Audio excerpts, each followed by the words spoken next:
un bien physique. Ça a germé dans ma tête.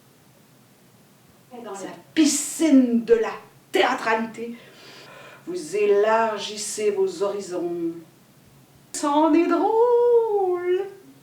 On retourne dans la vraie vie.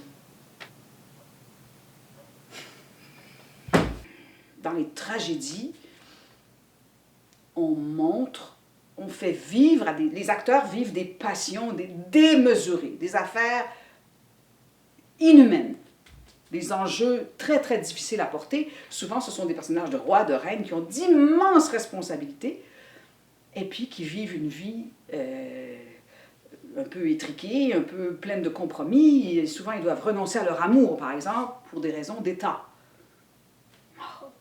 Ils sont déchirés. Et là, la situation et le développement des intrigues permet de mettre en gros plan, même si à l'époque des tragédies, le cinéma n'existe pas, mais on arrive à rentrer dans l'intérieur de ce qu'une reine ou un roi ou un prince ou un soldat peut vivre dans toutes sortes de nuances. On exprime des nuances, comme je disais tantôt, qui ne sont absolument pas réalistes de dire ça ou de prendre le temps de vivre ça comme ça. Mais par contre, ça nous informe, ça nous intrigue, ça nous intéresse et on arrive à décortiquer les passions par intérim. Les acteurs le vivent et nous, ça nous fait du bien. C'est la théorie, depuis le début de l'invention du théâtre, la théorie de la purgation des passions. On se fait du bien en regardant le spectacle de la vraie vie sans la vivre.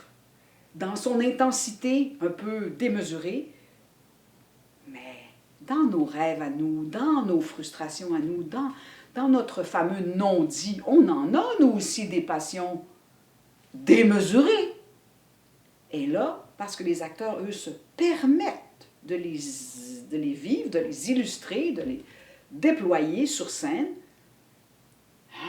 ça me rend... Je peux m'identifier ou pas, mais c'est pas grave. Si je m'identifie, ben, je vis avec la personne, donc je peux pleurer, je peux rire, je peux souffrir avec elle. Et si je ne m'identifie pas, je peux quand même faire « Ah, il y a du monde comme ça! Ah, je comprends certaines personnes, certains humains. Ah! » Tu vois? Donc, il y a une sorte de miroir,